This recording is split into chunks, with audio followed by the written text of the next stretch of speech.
Right now, though, we want to get out of the building, out of anywhere inside, and go outside to talk about Minnesota farmers and the troubles they face now as they get back into the fields. You know, we've been talking about the effects on trade for soybean farmers in particular with tariffs, and now we're adding some other wrinkles to this. The price of fertilizer is going up drastically, unknown how long it will be at that rate because it is connected to gas prices. It is another product of petroleum. Add to that the drought that we were just talking about with meteorologist Jared Piepenburg. So let's bring in Glen Groth, who is a Minnesota soybean farmer. You are the chair of Northern Soy Marketing, the director of Minnesota Soybean Research and Promotion Council, and a soybean farmer in your tractor today. What are you doing today? What gets you out in the field? Well, I'm out planting corn today. We're in the home stretch. Hopefully we'll finish up tomorrow or Saturday. So making the most of the nice weather and really hoping we get some rain to get this crop off to a good start. And our producer, Amber, and I were debating which implement you're using. She's a fan of the Oliver.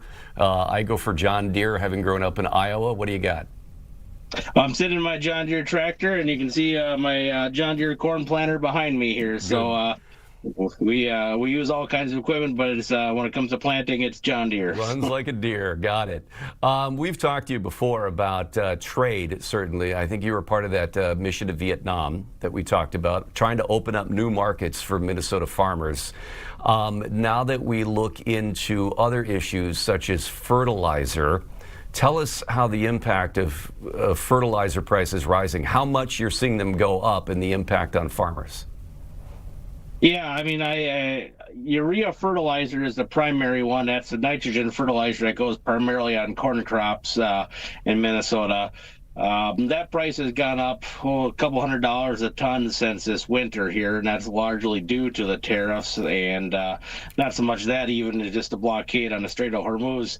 A lot of urea fertilizer itself or natural gas comes from that region, and those are all key products that go into making urea and other types of nitrogen fertilizer. So that's been the biggest pinch point, fortunately for us, and I see the majority of other crop farmers. Those prices were kind of locked in and already secured in the wintertime, but that is regional. Other parts of the country, they don't buy as much of their fertilizer in the wintertime as we do here. We put most of ours on in the early spring or even some in the fall. Other parts of the country, put more fertilizer on during the summer months because they have a longer growing season. So we're a little bit insulated from the price shock here.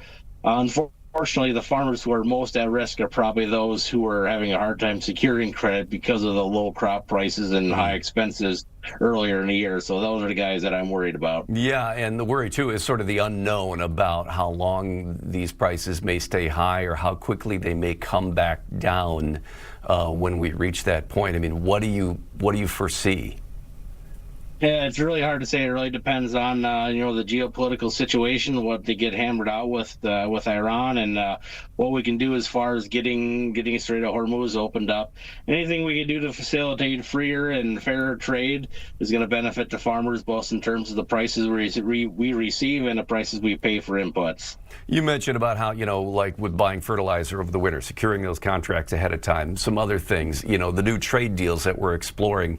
How much of this will insulate us for what period of time, or how much promise is there out there, especially on the new trade front?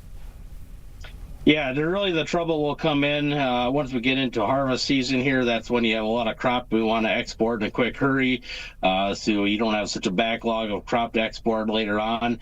And it's also when farmers apply a lot of other types of fertilizer. And at least in southeast Minnesota here, we don't put really any nitrogen fertilizer on in fall months, but phosphorus and potassium fertilizers, those oftentimes are imported from overseas. And, we want to make sure we have good trade agreements in place by the time those products are needed in the fall and also to export our crops. So that'll be when we start getting nervous about getting a good trade deals and getting more free trade going here in the fall months. And so that's something that you use your voice in the organizations you're involved with to make sure that is a message that is continued to be heard to try to spur some things along.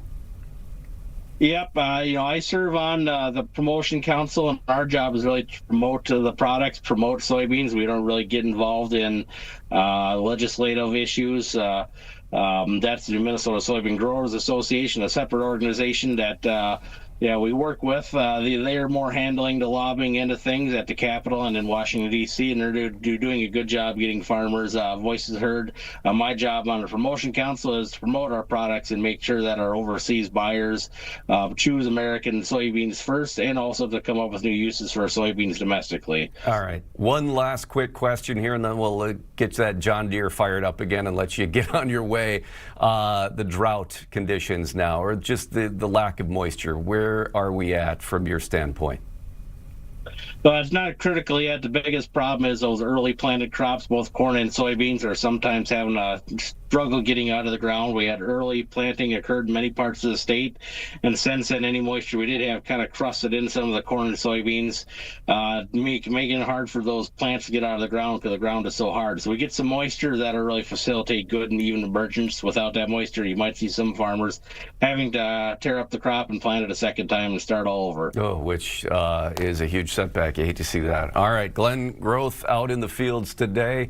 Appreciate you taking time to join us from the John Deere. Thank you very much.